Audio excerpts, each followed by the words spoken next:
Hey everyone, this is Ryan Cook from Gene Simmons Band, and you are listening to Ages of Rock Podcast.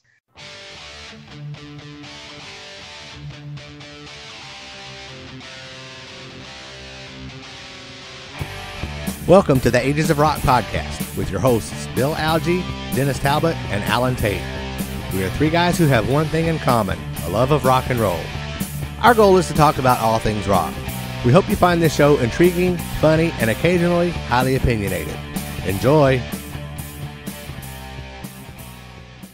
This is episode number 119, and it airs on May the 10th, 2018. And this week we're going to talk about Dennis's trip to see the Foo Fighters on the same night that Bill and I went and saw Gene Simmons and hung out in the VIP lounge with Gene Simmons. Yeah. Foo Fighters. Whatever. Foo Fighters, Gene Simmons, whatever. So we'll basically start the show out with this. So if you're not watching it. And I think we're also going to talk a little bit about the upcoming Kiss Expo, the Indie Kiss Expo. It's this weekend. And we might also bring up something about the Rockin' Pod Expo down in Nashville. You almost said asshole. You said Rockin' Pod. I almost said Asheville. We're going to North Carolina, y'all. Y'all. Well, Alan is. The rest of us are going to Nashville. Well, I've been to I know that's what we do. We trick him. We tell him it's one place and we go somewhere else. Yeah. I was just down in Nashville. So tell us about it. Oh, actually, no. Like I said, this is one of these things where this was one of the made-up shows from the cancellation that Foo did back in October. They had actually canceled the Lexington and the Memphis and the Nashville show back in October. Bill and I, we ate some expensive hotel money that night because we had a 48-hour cancellation. And when you cancel the concert at 4:30 in the afternoon, when you're already shopping and building up, getting ready to go to the concert, and then you find out from a friend 200 miles away, hey, the concert's is canceled. So anyway, we had actually sold all of our tickets back to Ticketmaster, got all of our fees back, blah, blah, blah, which I thought that was really cool. That's a miracle. It is a miracle. I thought we were going to lose at least something on that, and we did not. So I went ahead when they announced when they're going to reschedule these shows. Then the one that was in Kentucky ended up being rescheduled on a weekday. It was a Tuesday night, and I'm like, well, that's not going to work. So the Nashville one was on a Friday night. So I said, well, worst case scenario, we can do that. Just so happened that Kelly and I took when we made our vacations, we took this week off. So we actually could have went to Lexington on Tuesday, but which Kelly backtracks now and says we should have done that because then I could have went Friday with you guys, but that's not the way it happened. But anyway, so we had tickets. We went through StubHub. I paid a little bit. I think I paid $20 more face value for the tickets to get a lot better seats than we had actually in Lexington. I had great seats. I did a couple live videos from there. I was basically corner looking at the stage, kind of from the soundboard, which that's my sweet spot. That's where I always want to sit anyway. So it worked out really well. So we drove down that day, got down to Nashville. We went downtown to the there was that section of town. It's the old 12th Avenue or 12th Street, whatever you want to call it. It's a bunch of it's an artsy part of town. And what was kind of interesting is there's a guitar shop or music store down there. I think it's called Corner Shop or Corner Music Store. And the last time I was in there, Alan just. I'm still here. Your picture just left. Oh, there you go. Okay. Well, I clicked something else in Skype here, and it killed it wasn't even the damn camera button that I clicked. Wow. Skype's doing something weird tonight. So I think they're really trying to get rid of everyone. Did it work okay as far as recording? Everything's good? We're still recording. So anyway, I went in that store. Actually, we went in that store last year, Kelly and I, because we go to Nashville quite a bit. And that Todd Zilla, who is the big guy, we've seen him at the Rockin' Pod last year. He's a musician from Nashville. He was in that store that day, and I thought he was happened to be in there. Well, we go back in that store again on Friday, and he actually works there. He's actually a person that works behind the counter there. So we saw him again. His hair is all up on his little mohawk and all that stuff. And I go, I know that guy. I have a little funny thing to interject about Todd. Oh, go ahead. Todd, Todd has worked at that music store for like 25 or 30 years. Oh, really? Okay. And he used to post these funny little humorous videos because, the sign up in the music store, do not play Teen Spirit or Freebird, or Stairway to Heaven. So there's always somebody in there playing that same riff over and over again. He was always he could get his camera out, and he'd seem to do like this. That's funny. Never say a word, never mention a name or anything, just make a funny face. Somebody reported him to his boss, and he had to stop doing that. Really? Yeah, because somebody got their feelings hurt. So anyway, we went in there. It's a very nice store. They carry everything. I mean, it's huge. We did that. We went back. Ended up going back to the got our room at the hotel, or we went to the Marriott Airport. Got a room out there, and then we called the people that had the shuttle bus. What was really weird is we get there, we check in. I go back down. I said, well, I need a card for the shuttle bus. And he goes, oh, Nashville Moves is not in business anymore. I'm like, oh, shit. That's the reason we stayed out here, so we could take the bus. He goes, well, there's another company called Monarch that's actually took over their business. She said, but we have to call them. They do all the work for you. And I'm like, that's good. So we had the bus pick us up. We went downtown, got down there, and it wasn't as crowded as normal. So we got off right there at Commerce Street, which was it's actually right up there behind that new area that they're building, this new ginormous center across from the Bridgestone Arena. So we came down from there, took a couple pictures and stuff, and we, of course, we bypassed Tootsie's and the couple of words. There's a place called The Stage, and that's where we usually go in. They usually have some really decent bands in there, and it's not hard to get beers and stuff. So we went in there, and the crowd, it was just actually, and Kelly goes, oh my God, we can actually get a seat. We can kind of watch the music. We don't have to worry about it. So we sat there and watched music for a little bit, and then when we walked down and went ahead down the street, and there were some people, vendors and stuff, but these people on the street. I did post a guy that had a sign that says, $5. Your wife, your girl can punch me in the face. And I pulled a $5 bill out of my pocket. And Kelly goes, I won't touch that guy for $100. Hey, Dennis, or yes. Bill, point out to Dennis about that guy's hand that you pointed out to me. Oh, he was doing kind of that. Yeah. He was flipping you off. You took my picture. Yeah. Here, a little something. He didn't pay me $5. So we ended up walking, and we actually walked down the street toward the Hard Rock, then turned and then came all the way back. And at that point, it was about time to get to the stadium. So we went to the stadium, and they were selling beers outside because I wanted another beer before we went in. And then, so they were selling beers. They weren't beer outside.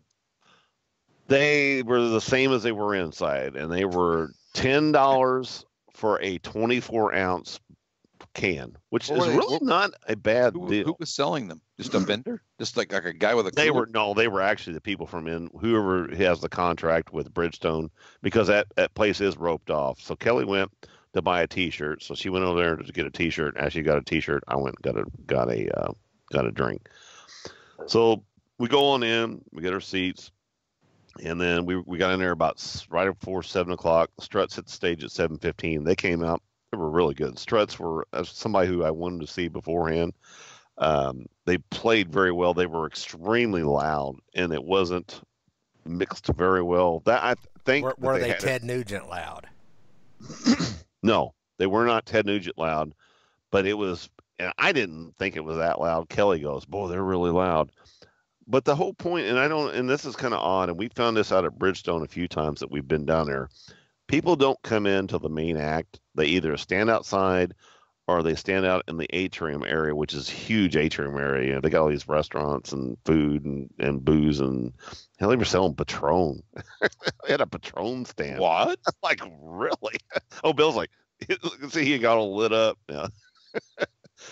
But anyway, so when the Struts played, the place looked almost half empty. I mean, it was like, really? And then I walked outside in between break, and I mean, the atrium, you couldn't even get up, you couldn't get somebody in there with a shoehorn. So I was like, I knew that it was a good sold out crowd or close to sell out.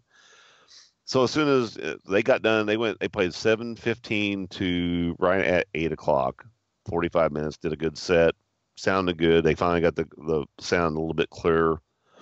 And then Foo came out at 8:30, and then they hammered it out. I mean, it was a good show. A couple of highlights of it.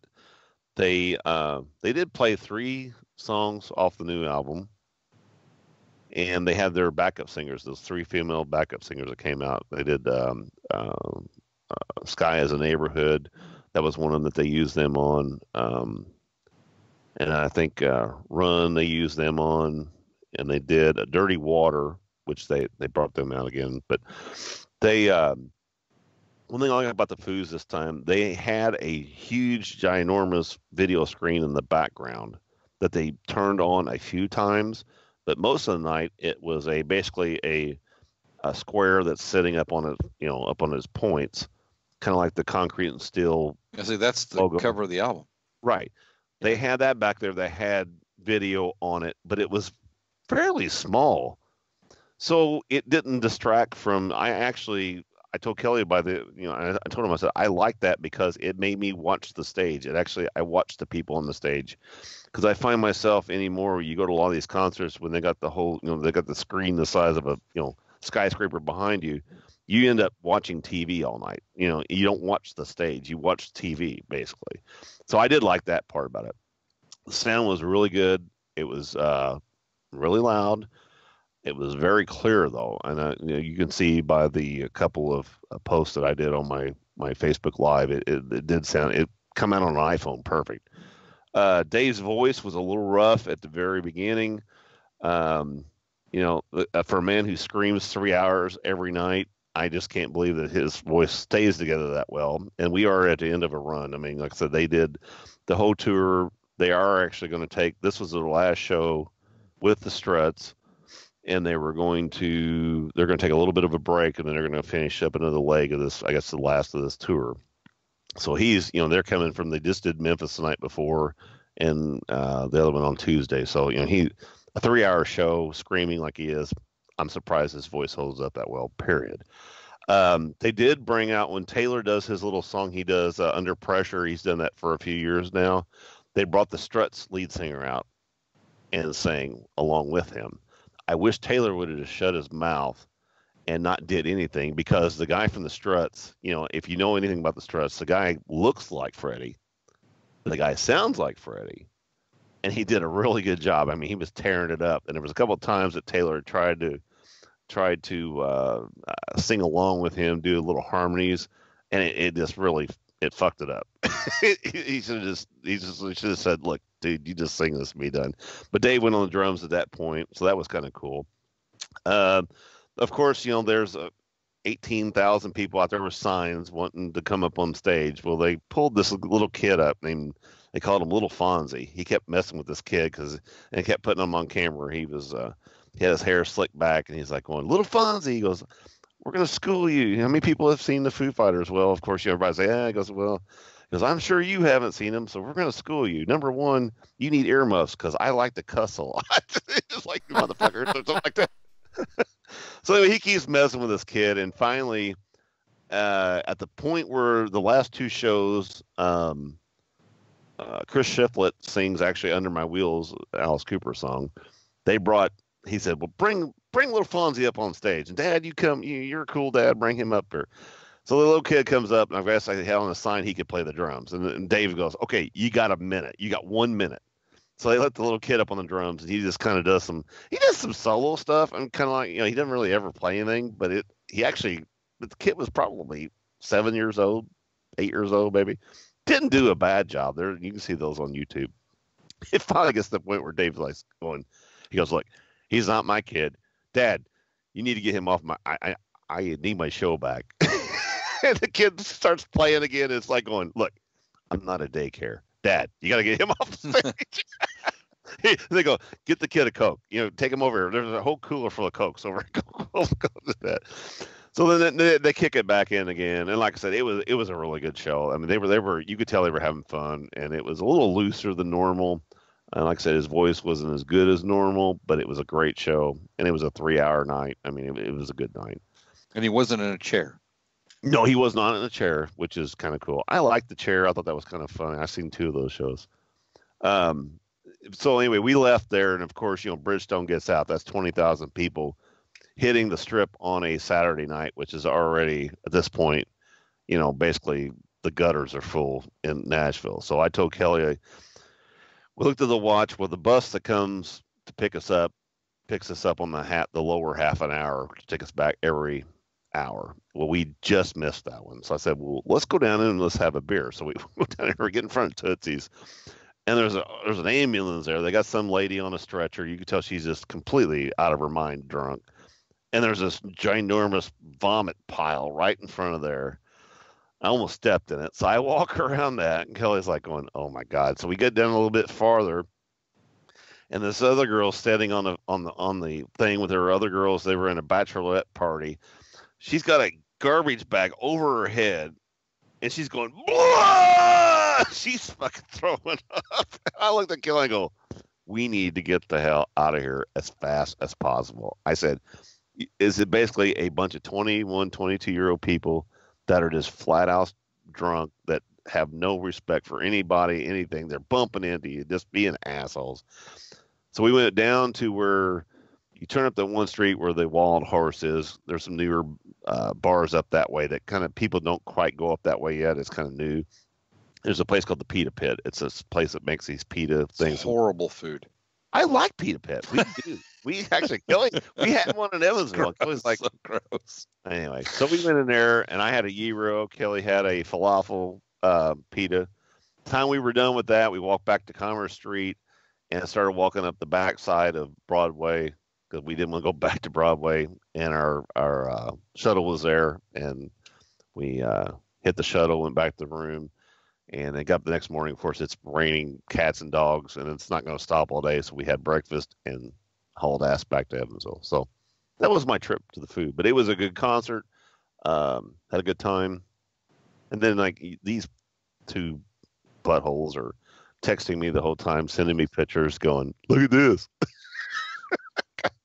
I went, Gene, look at that. I'm like, damn it. Kelly's giving me shit. She's like going, we should have went Tuesday to Lexington, and you could have did this on Friday. I was like, well, Kelly, I'm having a good We didn't know about that back then when you got the tickets. And I did. And I told Kelly, it's like, whatever happens tonight, good for them. I got to meet Gene. I'm good. Whatever happens to these guys tonight, I hope the best for them. I said, it's just in. And then Kelly goes, look, he's wearing the same shirt that he wore when we were down there. And she goes, you know what it is, whenever he gave us both a hug, he was so impressed, and he said he'll never wash that shirt or ever not wear it again. So that's why he keeps wearing that shirt, because he hugged me. He didn't wear it on Thursday night because he had a black shirt on. I saw a picture of it. He wears that shirt a lot. Kelly said he must have just liked that shirt, and he probably bought like multiple copies. No, I don't think you. I think that he wears that shirt because he can make his little Paul Stanley joke. That could be too. So anyway, you guys take over. I want to hear about, because we haven't really talked about much except for the pictures. So it wasn't that big of a deal, was it, Alan? No, it wasn't. No? I don't really have. Once we were finally sure we were going back there, right outside your hotel. What? What? You sent me a picture outside your hotel, and there was a. Yeah, I was trying to talk, and you kept talking, and I couldn't hear what you were saying. Got you. So what were you saying? No, I said I got a picture from Bill, and it was like, look outside by our hotel, and there was a place there. I don't know, you guys didn't go, so I took a picture outside my hotel. We didn't go. I took a picture outside mine. It's nothing. It's just a bunch of building, 17th floor. Anyway. Go for it. We went to Fort Wayne and we saw Gene Simmons. The end. You got hooked up very well though too. Yes, yes. We owe a great debt of gratitude to Ryan Spencer Cook and Philip Schaus for hooking us up with the VIP treatment. And people, just because I walked around with a little sticker on my shirt that said Bill Algie, don't mean I didn't get to do all that fun stuff. Somebody asked why I was wearing Bill's sticker. You shared it. I had one too. One of you hide in the bathroom and you change, to take it off. Yeah, we didn't even have to do that. That was kind of. But I thought they'd have both our names on there, so I pulled them both out. They had my name on. I'm like, well, that's kind of crappy. Oh well, whatever. I got to meet Gene Simmons. I don't give a shit what sticker I was wearing. That's exactly right. That's exactly. No, it was cool. We hung out in the parking lot. Of course, it's an amphitheater. We hung out in the parking lot while they were doing sound check. So anybody that's friends with me on Facebook by now has to have seen the 30-second segment or so of my least favorite Gene Simmons song. They did She's So European at sound check. Cool. So because I disliked that song so much, I had to post it on my own wall. So did you guys get any rain? I know that the weather was not we got through the whole night without it getting wet. Did it rain up there at all? No, not at all. Oh, the weather was great. I was worried about that for you guys. Actually, it was just a little bit chilly. Actually, if it would have rained, it wouldn't have mattered because that place is covered. Oh yeah. Oh, is it? Yeah. It was totally covered. I thought it was an outdoor amphitheater though. It is an outdoor. It was an amphitheater, but it was covered, totally covered. Oh shit! I mean, great.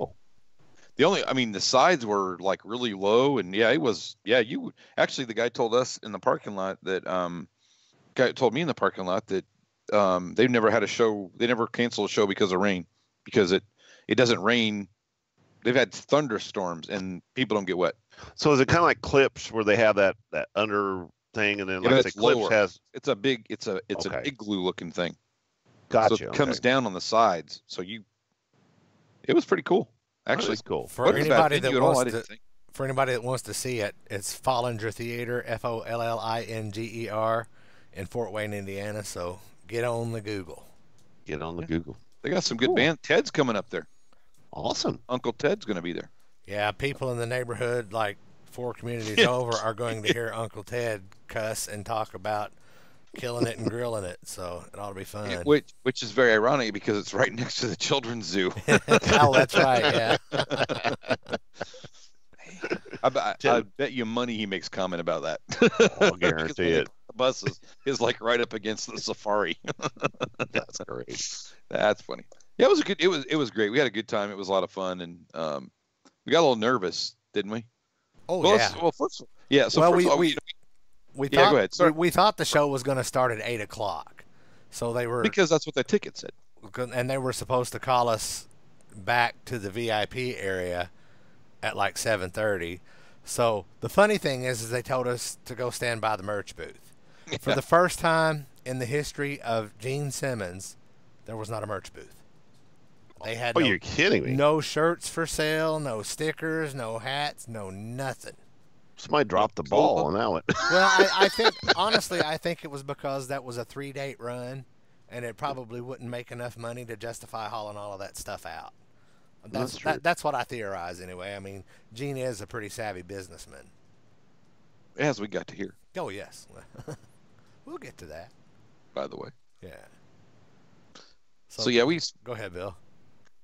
So we spent some time out in the. You want to talk about the parking lot? We spent some time out in the parking lot. That was fun. We just hung out with some people, met some new people, and I met a fellow hillbilly Kentuckian. Yeah. Did you hand out some cards? I handed out some cards. We handed out, I don't know, a dozen or so at least. I did at the concert myself. Every time I was in the beer line, I was like, "Hey." We could go to the beer line. We actually, I'm telling you, we didn't have time to pee. That's not a lie. Oh, that's no lie. But we hung out in the parking lot for a while. We even talked about doing a parking lot 2 show. So right. Then a couple of the people in the parking lot didn't have a clue what we were talking about. So we just passed on that one. We gave up on that one. But no, it's kind of interesting. The venue held about 2,000 people. List. I think the venue held about 3,000. About 3,000. If there were 1,000 people there, that's probably a miracle. I'm guessing about 750. because what they ended up doing was they ended up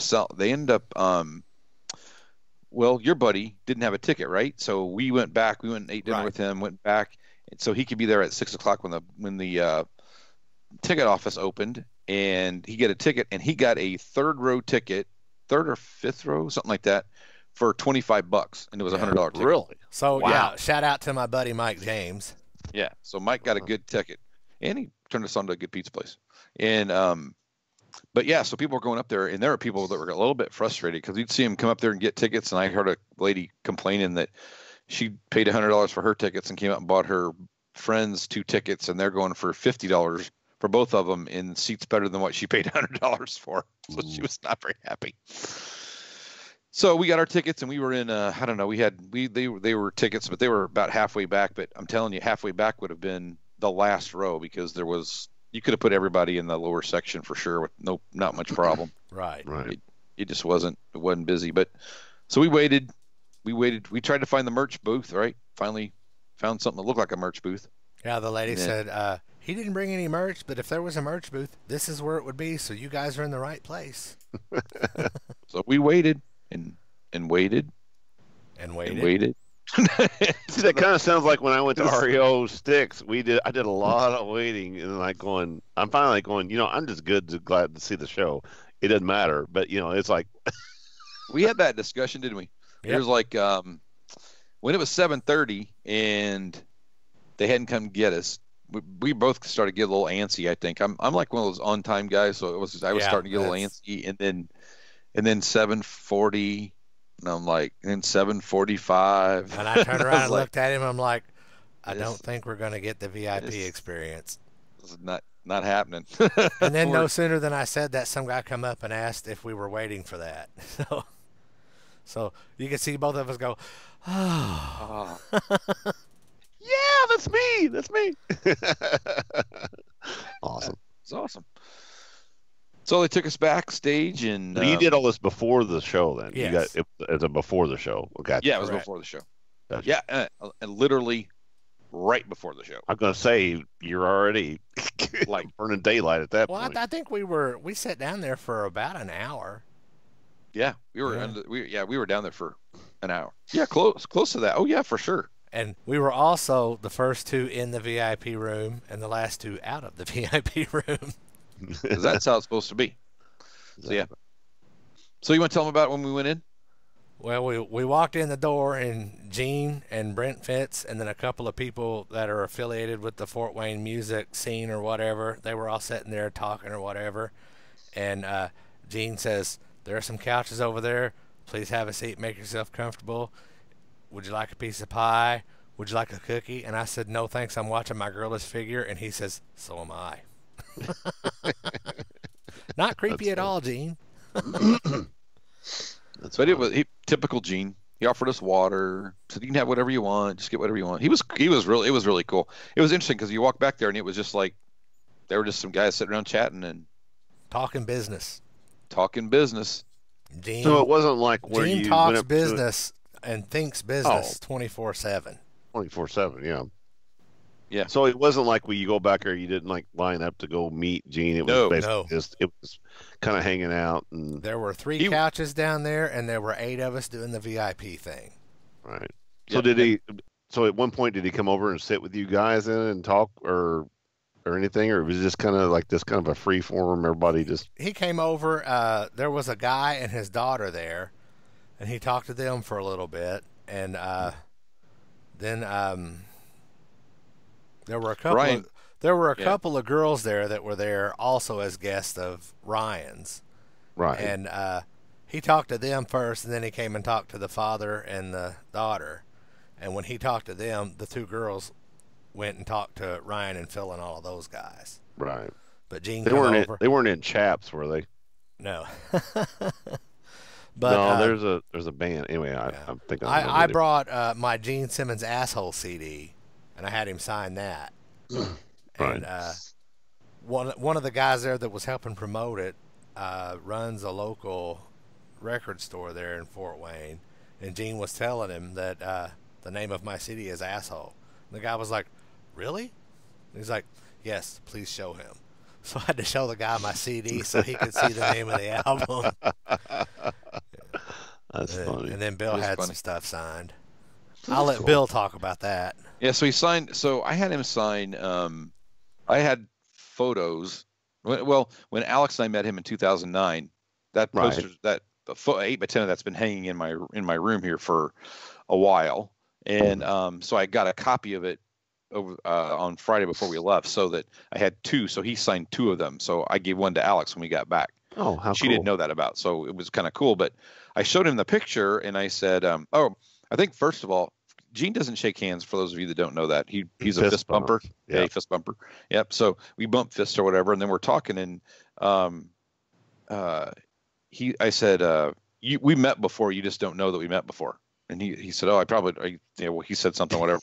And then I gave him Bill the Algie, I know you. I gave him the pictures, and he said, "Oh, well, where was?" He asked where this was, and I said it was in Chicago in 2009. I kind of told him about I just said, you were getting some stuff from A&E, and they invited us back. And I said, "This kid in the picture is 20, is now 20." And he goes, "Really?" And I said, "Yep." And he kind of made a little funny face or whatever. And I said, "And just so you know, he doesn't go to Kiss shows anymore." And he goes, "Well, why not?" And I said, "Because this was his first show.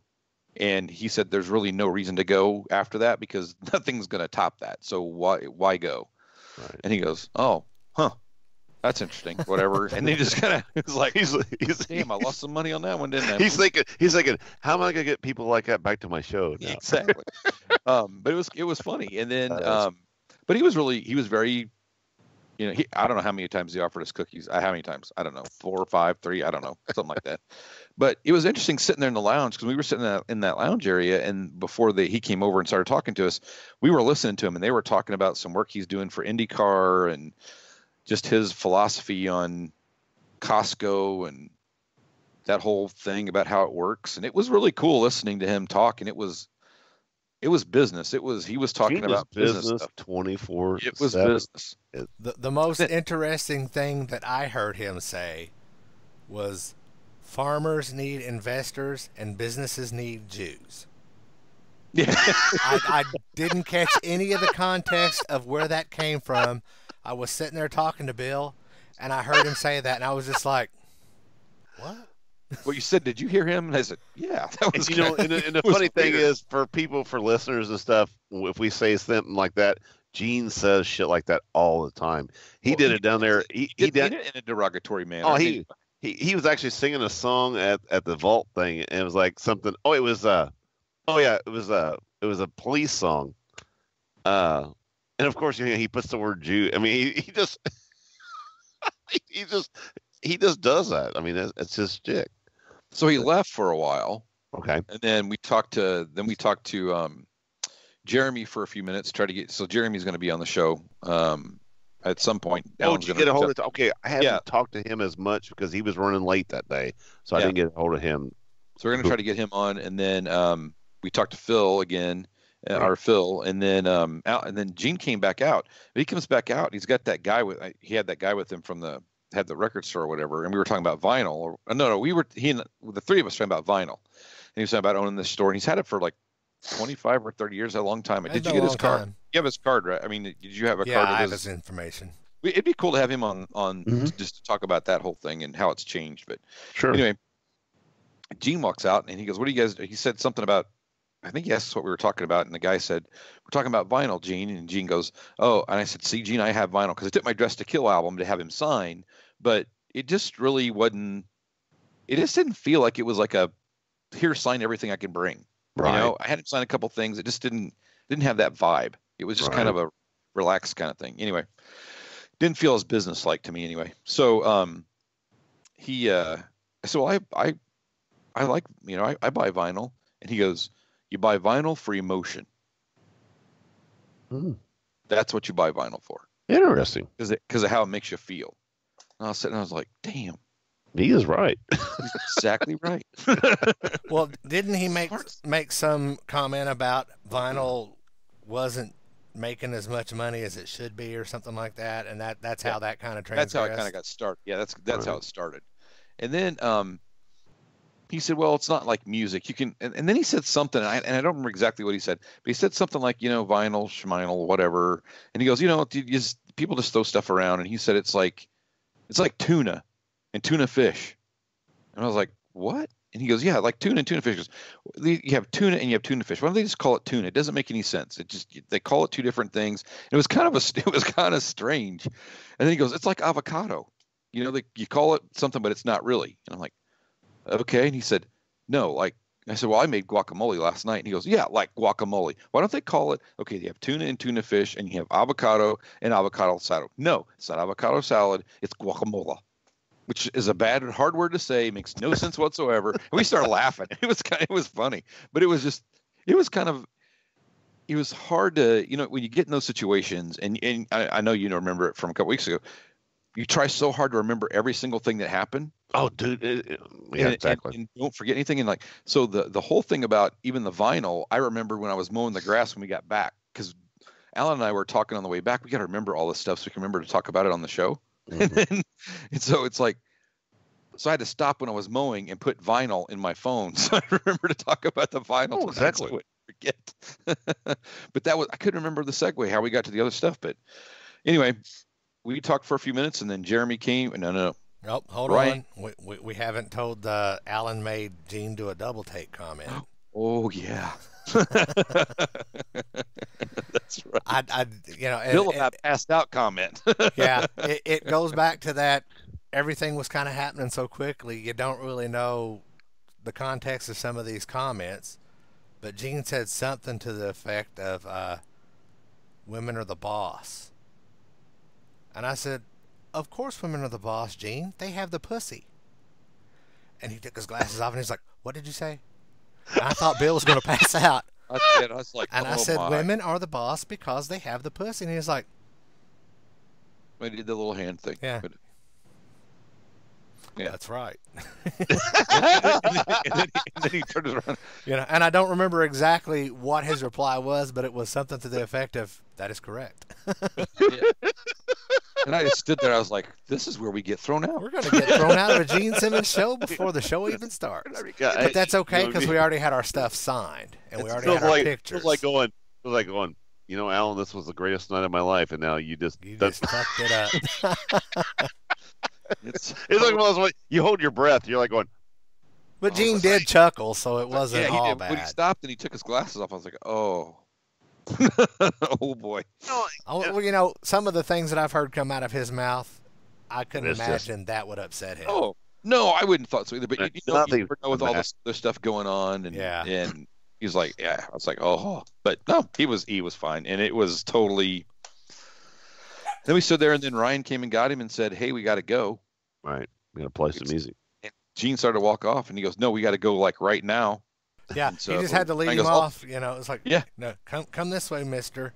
Yeah, and literally they walked from there to the stage because we were kind of hightailing it to get back to. I don't even think were we in our seats yet before he came on.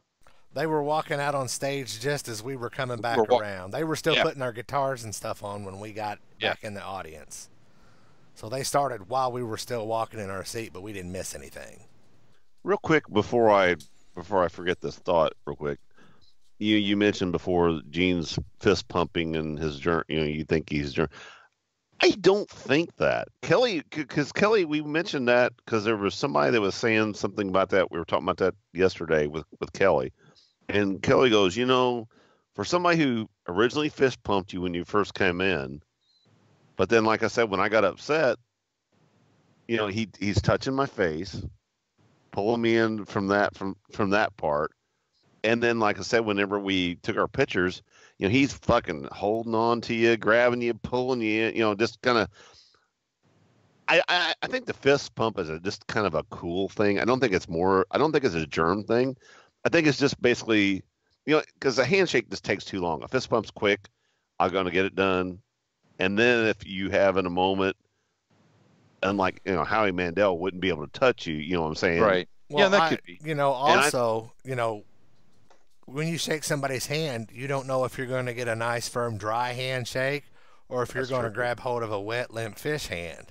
That Yeah, or somebody who just I came out of have the I have a bathroom. couple of friends who have some pretty sweaty hands, and I can't Right. stand to shake their hand. And that's all they want to do. They shake my hand, man. Fuck off. So I think that the fist pump is basically just a quick way of saying, "Hey, how you doing?" But then once you're in, I don't think he's because Kelly said too. She thinks the same way. He don't think that he is one of those like a germaphobe or anything. She just thinks that he thinks that a fist pump is a cool way to say, "Hey, how you doing?" and quick, get it done. And then if some point, he needs to, because he goes, he wouldn't have touched your face. If you would have, That's a good point. if you would have been, if he'd have been phobic, didn't care or couldn't do that, he would never touch you like that. And then, like I said, whenever I brought him in, so I don't think, I just think the fist pump is just a quick, hey, how you doing? Okay, let's get shit going, And I don't like to shake hands with people. I'm like you. Sometimes you get. Yeah. I shook Vinny's probably hand. Vinny's hand was like, it was a little. Whose? It was a little different. Vinny. Vinny's. Vinny's hand's a little weak. Little weak. let me run through the Fort Wayne set list real quick. Oh yeah, I want to hear it. Yeah, they started out with Deuce, and they did Shout It Out Loud, and Phil sang a verse, and actually Ryan sang the first verse, and then Phil sang the second verse. Then they did Are You Ready and It's My Life off of the Gene Simmons box set. And, live, those two songs were great, and it was really interesting to hear how much of the crowd sang along with both of those songs. Isn't it interesting? It's a good thing that's not got out or anything. Yeah, those songs, they were well received, and they were well sang by the crowd. And Gene introduced them as this song's written by Me Paul, and Stanley, Gene, and somebody else. Bob Dylan, and I don't know. Yeah, one of them, Bob no, Dylan was Lou a Reed. co-writer. Lou Lou Reed. Reed was a co-writer on one of them. Yeah. Then they Well, followed. Wendell Williams, the Plasmatics recorded that song. Yeah. Well, maybe that's why a lot of people knew it. Right. Yeah. Plus, it's been out on the internet. I mean, everybody's seen it. Anyway, go ahead. But moving on, after It's My Life, it was Christine 16. He called the ladies up to help sing along with I Love It Loud. Then they did the love theme from Kiss, and they segued into Fits Like a Glove, Fitz, for Brent Fitz, the drummer. Right. Then they did Long Tall Sally, and again the guy sang lead, whatever. Then they did Sweet Pain, and I was all like, yeah. That's cool. Yeah. And then they called the guys up for the song Do You Love Me, which happens to be Bill's favorite Kiss song. it was awesome. Right. Now, the best part about it was... And you found out the right way to hold go on. this time, yes, right? well, hold on now. But because we knew this was coming, because we'd been to the Anderson show, after they did Long Tall Sally, Bill and I went over there and stood beside the stage. So when they called the guys up, we were the first two up there. Well, actually, 2 songs before that, we went and moved up a couple of rows to get ready. Yeah. I'm not gonna fuck this one up. Oh yeah, because we were standing off on the side, and they made us get out of the aisle. So we went out and found somewhere that people weren't sitting. So that I'm surprised Ryan didn't go this side. Get over here on this side, because we've talked about that with him and Philip both. It's like one. You need to beat this. The funniest part about Do You Love Me is, we got up there and I stood right in front of Phil's microphone. So I'm standing there just waiting for everything, and my arms were crossed, and all of a sudden you hear Gene say, "Hey, the guy with the glasses with your arms crossed, uncross your arms. We're not in church." So I turned around and gave him a grumpy old man look, and then I put my hands down. That's great. Of course, I've never really been on stage without, a guitar or drumsticks or something. So, when you don't know what to do with your hands when you've never been that way before. So, I mean, that's a natural thing. So, if the video ever surfaces showing us up there doing Do You Love Me, I'm playing air guitar. I was just singing along. Oh, yeah, we were having a good time. That was fun. It was fun. Yeah. And I took a picture of the crowd. Yeah, so did I. It was neat. Yeah. After Do You Love Me, they went into She's So European, and then they did two of Bill's 3 favorite Elder songs. They did World Without Heroes. 2 of 3 songs Bill will listen to off the Elder. That's what I said, your favorites. Yes, exactly. But they did World Without Heroes and followed that with I. Awesome. And then they did Charisma, Let Me Go Rock and Roll, and Rock and Roll All Night. And then with Rock and Roll All Night, they called anybody on stage that wanted to get up there. Now I think So during I Love It Loud, when they called the girls up there, somebody brought a little girl up there. She might have been 8 or 9 years old, Yeah. and Gene just took to her. He actually called her okay. back up on stage a couple songs later and put his sunglasses on her. Oh, that's cool. He Yeah, treated her cool. he was always, nice. he always, he love. I tell you what, Gene is really good with kids, and I like the way he does that stuff. We brought a little kid up there too with that That's good. Gene Simmons like leather Yeah, like a yeah, jacket that's on. right. That had Right. he said made some comment. He goes, look, it's me looking at me. So after our Ryan and Philip both their interviews, did you guys steal a bunch of pics when you were on stage? didn't They have any. didn't have any. Really? I And I you guys think didn't because touch- people steal pics every time they go up there, they quit putting them up there. And did you step on their stomp boxes? Did you fuck any of their knobs up or No. anything? No, as a matter of fact, I stood in front of Phil's stomp boxes because I was right there in front of the mic. So I noticed one of the videos one of them that somebody posted. the picture that that I took, Phil- I showed the microphone from my angle. Okay, well, one of them showed where Phil and Ryan were both actually standing up on the riser, kind of letting the people. Correct. Yeah. Every time on people the got thing. on stage, that's the way it was. Oh, then okay, so they were because there was somebody filming, and actually it may have not been your show. It may have been the one at the one at Arcadia. I'm sure it was the night before. But he was filming along, and you could tell, those guys are, Ryan, they're all jamming out, but they were standing up on the riser. And I said, well, that must be why. Then all their shit's exposed. It's everybody's out there stomping on shit. I'm like, oh, yeah, I feel his pain. Well, it's funny because we were in Alan, weren't we back at our seats and Gene's telling people to get off these guys to get off the stage because they kept trying to play his bass, and he's Yeah. like, don't touch that. You're gonna make it knock it all out of tune. Just You quit didn't touching pay my stuff. $5,000. And he's- Don't touch that. And he's trying to be really nice, but he's also trying to be like, get the hell off my stage. You have to be. Finally goes, well, let's just stop and wait for you to do whatever you need to do. And Somebody got up there and took like 10 selfies with him. it's Well, fine. sounds But like he's a good sport. You sound like it was a great. And night. then the show was over. We went to this really cool little bar that were playing 80s rock. Had an 80s rock cover band and really good food. The lead singer was playing bass, and he was singing Night Ranger vocals, Journey vocals. They did a Triumph song. Yeah. That dude sang a bunch of It those. was really good. The higher range 80s rock songs. Right. That was really good. The name of the band was All Fired Up, and their big logo was AFU, so they kept saying, we're all fucked up. I mean, all fired up. That's good. So after the concert, though, as far as I was concerned, you didn't see Ryan or No. Philip, any of these guys. They were probably on that they were done. Well, And- the funniest thing about after the concert was over is, people were filing out of the building. So we're just standing around waiting for to be able to get out the door. And this Right. one guy that was one of the volunteers working there, he's like, all right, guys, show's over. You don't have to stick around. I'm like, where the fuck are we supposed to go, dude? People are still leaving. Yeah, no shit. And some girl was standing beside me. She kind of laughed, and I turned around and looked at her. I'm like, what are they going to do, kick us out? We've already Yeah. seen the show. Kick me out. They actually kicked me out right in front of everybody else so I can get out of here quicker. That's you know? right. We want his Yeah, car like- off of this property now. It sounds like you guys had a great time. We did. It glad was for fun. that. We did, yeah. And like I said, thank you. I was saying I wasn't there, but thank you again to Philip and Ryan both for having you guys do that. And like I said, I'm going to try to catch one of their shows at some point, and Well, hopefully one do of the same. these Wednesdays, you need to either take off or go in late so that we can go down and hit a rock and roll residency. You mean a Tuesday night? Go down Tuesday night. Yeah, but if you come home late on Wednesday, come home late so that you don't have to get up early and go to Oh, work. I'll just go to work. I can play it. I'm a rock star. I can go to work the next day. I've done that shit before.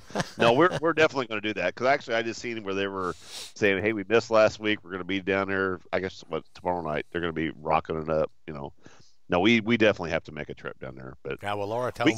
we got another trip to make this weekend though, don't we? That's right. Yeah. Segue. Where are we Ta-da. going? We're going to go to Oh, Indy. Indianapolis. I forgot all about it. Actually, it's going to be a long weekend. Alan and I are It's gonna be driving a up. long weekend. Alan and I are going to drive up Friday and evening And Bill's son Noah's going to babysit us. Yeah. Yeah. So, Bill, you're going to be there later that night, right? We won't be back till probably midnight. Like I just get started at midnight. So Yeah, anyway. I know. But we have to be up in Indy at 7. I know. So anyway, we're going to be up in Indy. We're going to be setting up our booth. We're going to be there all day on Saturday. We will be there all day on Sunday. If you want to stop by, here's what we're going to do. I got T-shirts that we're going to, if you want to buy one, they're $22 a piece. We're going to be giving away 2 of those shirts. We're going to be giving away one for Saturday and one for Sunday. That's my treat. But what you have to do to get one of these shirts is when you come by our booth, you need to like our Facebook page. Now, if you're already a person who has liked our Facebook page, you're already in. But we're basically trying to get our Facebook page, get a lot of new members on there to watch our show. Must be present to win. Must be present to win. Also, but the also thing is, when you do this, you get a koozie. He said doo-doo. We have some koozies. We have a limited amount of koozies that for we'll each day. So we'll give them all away in one day. Right. So we're going to be doing half one day and half the other. Same deal. When you come up there to get a chance to win the T-shirt for the day, you will get a koozie until supplies are out for the day. So come early. But anyway, there's a little bit of entertainment going on up there, Bill. Do you know what some of that's going on? Well, let's see. Here's the lineup, just in case you're wondering. Who will be appearing at the expo on Saturday? Eric Singer, Ace Frehley, Bob Kulick, Michael James Jackson, Brent Fitz, might have heard that name, Todd Kearns, Bill Starkey, Lydia Chris, Carl Cochran, Robert Fleshman, Roman Fernandez, the Gene Simmons Band, minus Gene, Big John Hart, Lita Ford, and Carrie Stevens.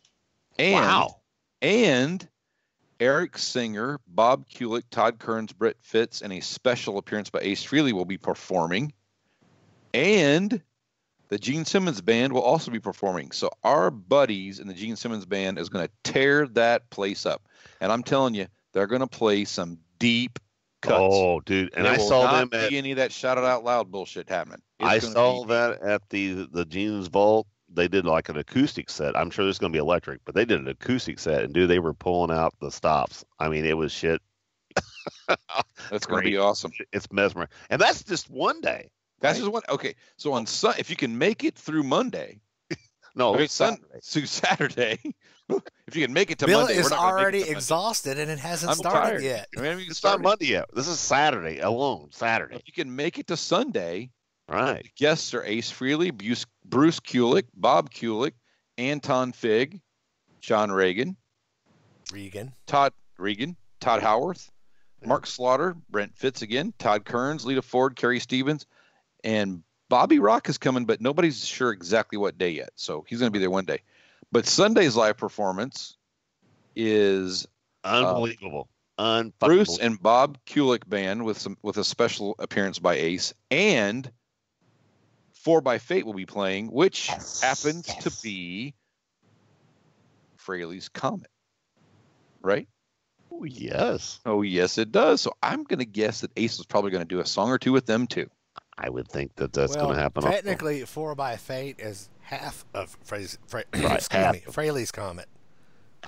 But I'm sure that whoever is drumming for 4 by Fate would step aside and let Anton pound on the skins for a couple of songs. Probably 1 or 2. And people that are interested in that, the whole Frehley's Comets are going to be there. Anton's going to be there, John, Todd, and Ace. So, and the 4 by Fate is just a bonus on top of that. Somebody in this podcast bought the photo opportunity to be with Frehley's Comet. So that's awesome. Normally I don't do that stuff, but that's just too hard.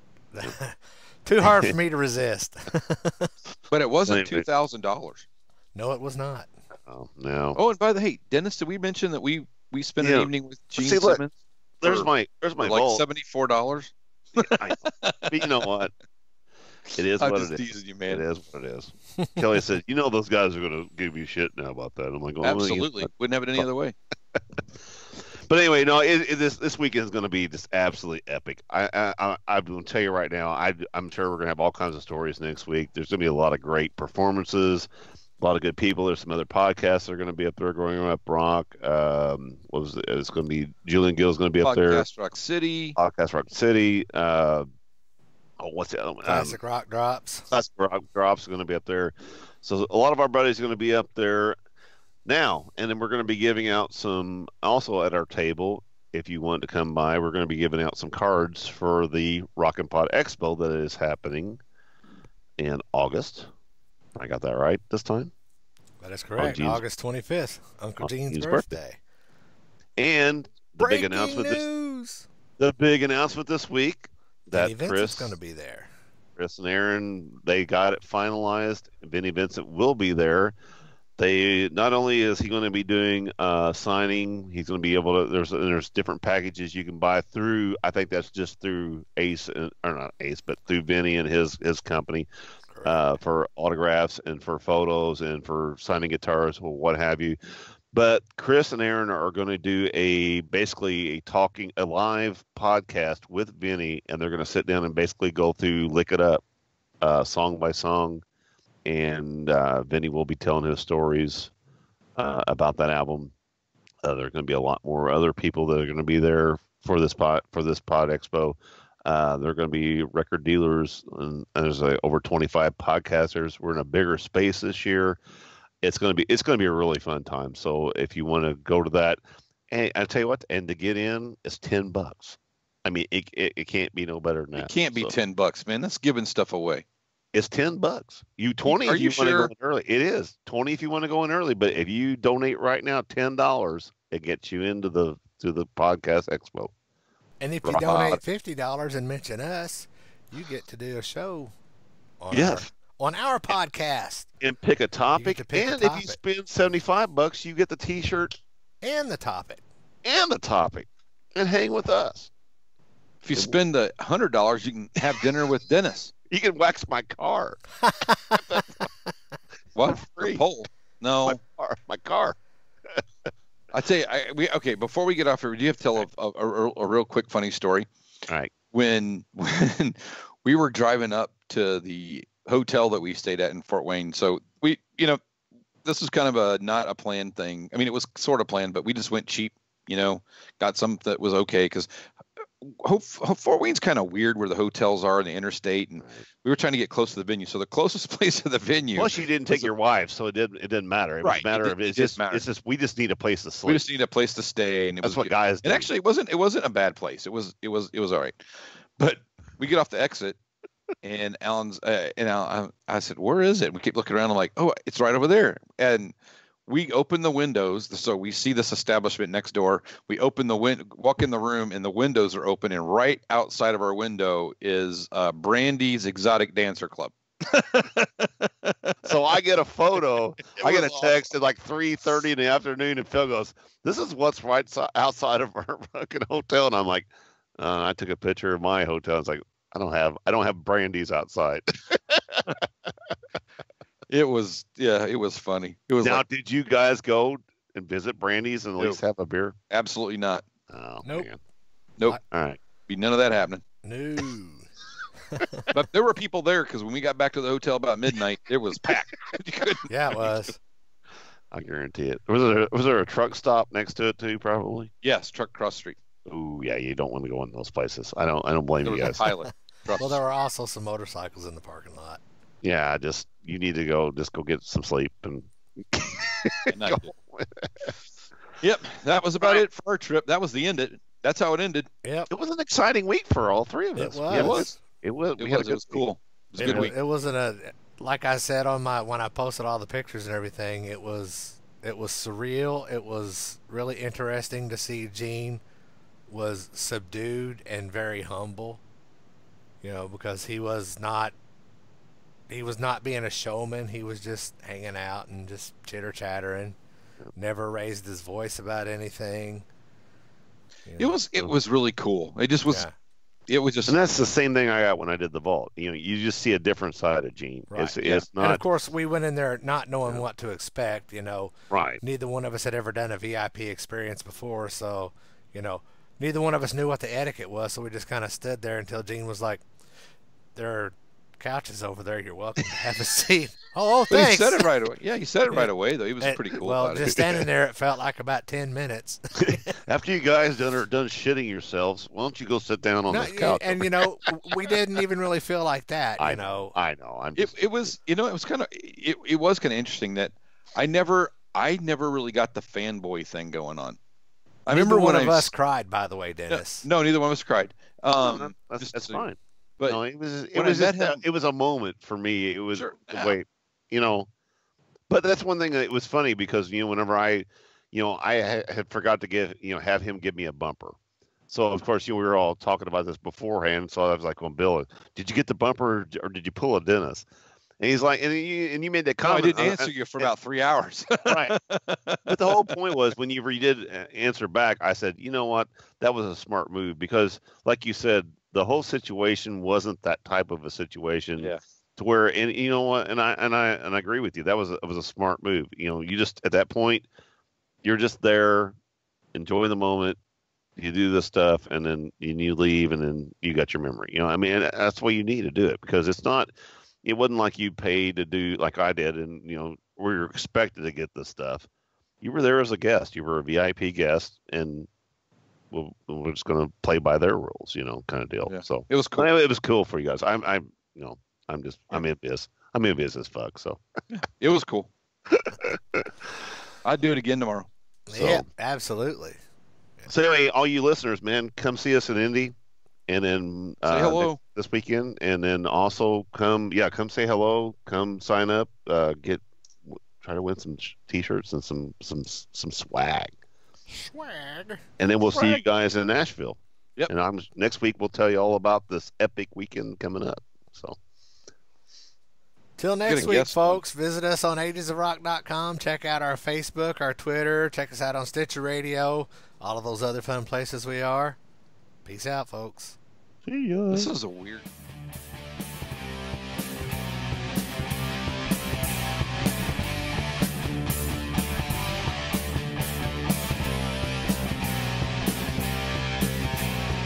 Thanks for listening to the Ages of Rock podcast. If you haven't done so already, be sure to subscribe to our YouTube channel, like us on Facebook, and most importantly, tell all your friends. Remember, you're never too old to rock. Until the next episode, peace out, folks.